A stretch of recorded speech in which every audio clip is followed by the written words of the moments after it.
Number 5, don't leave crumbs. And the beauty of delayed gratification. So what are crumbs? Well, the crumbs I'm talking about are the choices that we make that make us have to look over our shoulder in the future. You didn't pay that guy back the money that you owed him, and tonight you just saw him 3 rows behind you. Shit. You slept around on your spouse and you just found out that tomorrow she and the lady you're having an affair with are going to be in the same PTA meeting. Shit again. You drank too much last night. You're too hungover to drive your son to his 8 a.m. Saturday morning baseball practice. These are the crumbs. They come in the form of regret, guilt, and remorse. You leave crumbs today, they will cause you more stress tomorrow, and they disallow you from creating a customized future in which you do not have to look over your shoulder. So let's flip the script. Instead of creating outcomes that take from us, let's create more outcomes that pay us back, fill us up, keep your fire lit, turn you on for the most amount of time in your future. These are the choices I'm talking about, and this is the beauty of delayed gratification. All right, tee yourself up, do yourself a favor, make the choices, the purchases today that pay you back tomorrow. Residuals. In my business, we call it mailbox money. If I do my job well today, and that movie keeps rerunning on TV, 5 years from now, I'm getting checks in the mailbox. It's a heck of a deal.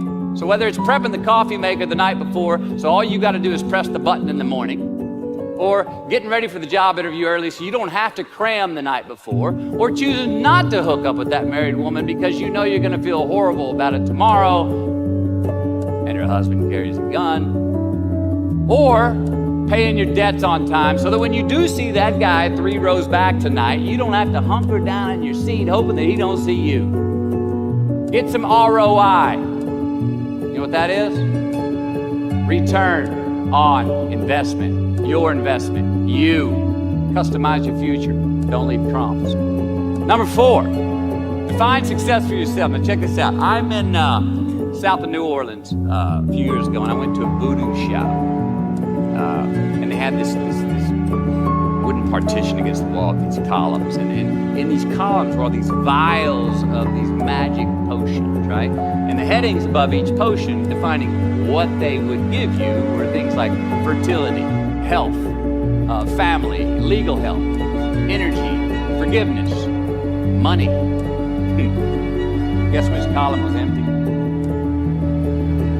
Money.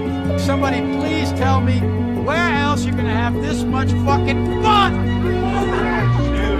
Let's admit it. Money is king today. It's what makes the world go round. It is success. The more we have, the more successful we are, right? Now, I would argue that our cultural values have even been financial. Humility is not the vogue anymore. It's too passive. To get rich quick on the internet, rich is 15 minutes of fame world that we live in, and we see it every day. But we all want to succeed, right? So the question that we got to ask ourselves is what success is to us, what success is to you. Is it more money? That's fine. I got nothing against money. Maybe it's a healthy family. Maybe it's a happy marriage. Maybe it's to help others, to be famous, to be spiritually sound, to leave the world a little bit better place than you found it. Continue to ask yourself that question. Now, your answer may change over time, and that's fine. But do yourself this favor. Whatever your answer is, don't choose anything that will jeopardize your soul.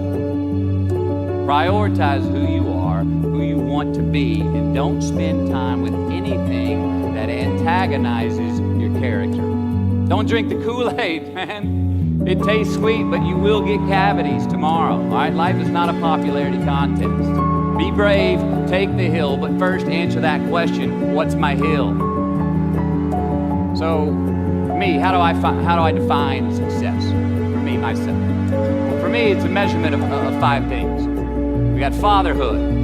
We got being a good husband. We got my health, mind, body, and spirit. We got career, and we got friendships. These are what's important to me in my life right now. So I try to measure these 5 things each day. I check in with them. I like to see whether or not I'm in the debit section or the credit section with each one. Am I in the red or am I in the black? You follow? For instance, sometimes say my career's rolling. All right, it's way up here in the black, but I see how my relationship with my wife maybe could use a little bit more of my attention. I got to pick up the slack on being a better husband. Get that one out of the red. Or say my spiritual health could use some maintenance. It's down here, but hey, man, my friendships and my social life, they're in high gear, right? I got to recalibrate. Checks and balances. I got to go to church. Remember to say thank you more often. Something. But I got to take the tally because I want to keep all 5 in healthy shape. And I know that if I don't take care of them, if I don't keep up maintenance on them, one of them is going to get weak, man. It's going to dip too deep into the debit section. It's going to go bankrupt. It's going to get sick, die even. So first, we have to define success for ourselves. And then we have to put in the work to maintain it. Take that daily tally. Tend our garden. Keep the things that are important to us in good shape. I mean, let's admit it. We've all got 2 wolves in us. A good one and a bad one. And they both want to eat. Best I can tell, we just got to feed that good one more than the other. There we go. Happiness is an emotional response to an outcome. If I win, I will be happy. If I don't, I won't. It's an if-then, cause and effect, quid pro quo standard that we cannot sustain because we immediately raise it every time we attain it. See, happiness demands a certain outcome. It is result reliant. And I say if happiness is what you're after, then you're going to be let down frequently. You're going to be unhappy much of your time. Joy, though. Joy is a different thing. It's something else. Joy is not a choice.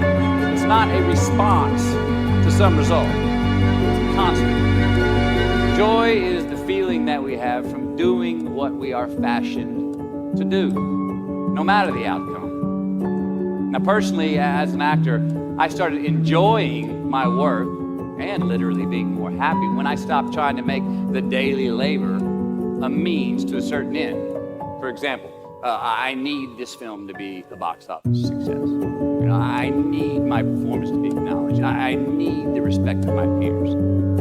But all those are reasonable aspirations, but the truth is, as soon as the work, the daily making of the movie, the doing of the deed became the reward in itself for me, I got more box office, more accolades and respect than I ever had before.